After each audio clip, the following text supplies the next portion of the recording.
guys, I'm Court McGinley and welcome back to the Most Amazing Top 5. I hope you enjoyed that spooky intro. Thought a haunted house was fitting as this list has a lot of haunted and spooky stories. So let's jump right into our list of the top 5 Malaysian horror stories. Also, I just want to let you guys know that these stories are off of a chat group / storytelling type website. So these are people explaining their personal experiences. Coming in at our number 5 spot, work problems. This story comes from a person named Nadia who works at a news station, and she said, some employees were getting ready to make a live show in Shalahalam, and they had a basic setup with an announcer, a production crew, and a cameraman. Halfway through the taping, the announcer actually noticed something dark appear behind the cameraman. Since this was a live taping, she had to keep her composure. She continued to smile and host the show, all the while seeing this demon-like looking thing just standing behind the camera person. Right when the show ended, she yelled at everyone to leave the studio and told them not to look behind them. Yeah, that's pretty creepy. Like, if that happened right now, I'd tell my camera girl right away and we would get the heck out of here. At number 4, 13.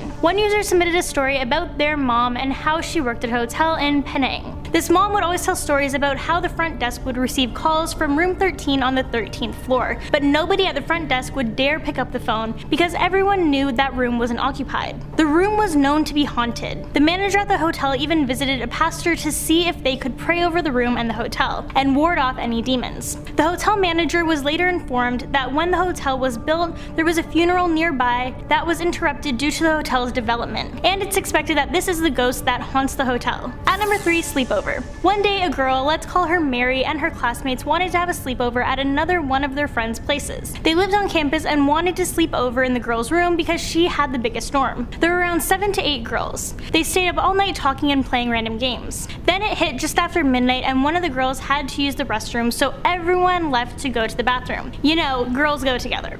So half of the girls went into the bathroom and the rest waited outside. When the girls were in the stalls, they heard a faucet turn on. So they left the stalls to see who was there, but they didn't see anyone. So this kind of spooked them out a bit. So they were quickly washing their hands so they could go back to the room when they heard a flushing sound come from the next stall, but no one was in there and the door was slightly opened. All of the girls then ran back to the room horrified and didn't leave for the rest of the night. There's actually been many haunted sleepover stories, so I had to put one on this list. Coming in at number 2, clinging. This story is about a girl who worked for the government and dealt with a lot of unfortunate individuals who were down on their luck. So we're going back to her first week of training and she went to go see a woman, let's call her Lisa, who wasn't assigned to her. But since they were understaffed at the time, she took the visit. During the visit, she was to do an intake interview to see whether Lisa was still eligible for benefits. The moment Lisa walked into the office, the employee felt an eerie presence. She felt like someone else was with Lisa but saw no one. She looked at Lisa and saw a dark shadow down by her feet, so she curiously glanced over and saw a toddler clinging to Lisa's right calf. During the remainder of the interview, the employee felt really uneasy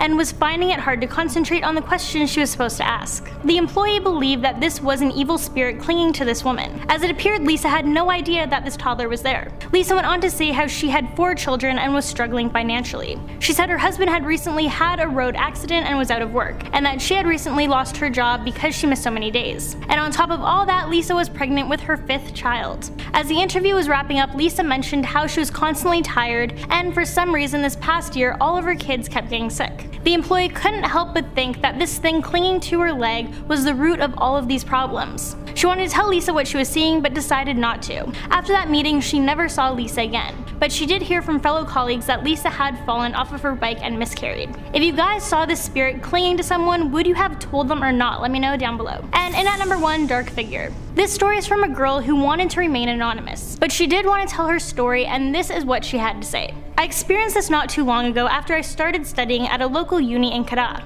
I've developed this habit where I return to school after the holidays one day before class starts. It was around 11 p.m. when it happened. After studying, I left my book on the table, switched off the light, and left on only the study lamp. As I was laying in bed trying to fall asleep, I heard the sound of pages flipping. I quickly got up and looked towards my study table, but nothing was there, so I laid back down. I was about to fall asleep for a second time when I heard someone scratching on the window. I went over and opened the curtains to check, Again, nothing. I went to go to bed for a third time and then I heard 2 knocks on the door. I decided to ignore it. A few minutes later, I started to drift off to sleep when I suddenly felt something very heavy on top of me. I tried to push it off. As I opened my eyes, I saw a black figure standing at the end of my bed staring at me. It tried to get back on me, but then I fought it off, and then I saw it jump onto my roommate's bed, and then it disappeared. Yeah, that would be terrifying. Alright, well there you guys have it. That's a list of the top 5 Malaysian horror stories. Thank you guys so much for watching. Don't forget to leave your questions and comments down below as I will be responding to them. Also, don't forget to show some love by giving this video a big thumbs up and subscribing to our channel, and I will catch you guys in the next one.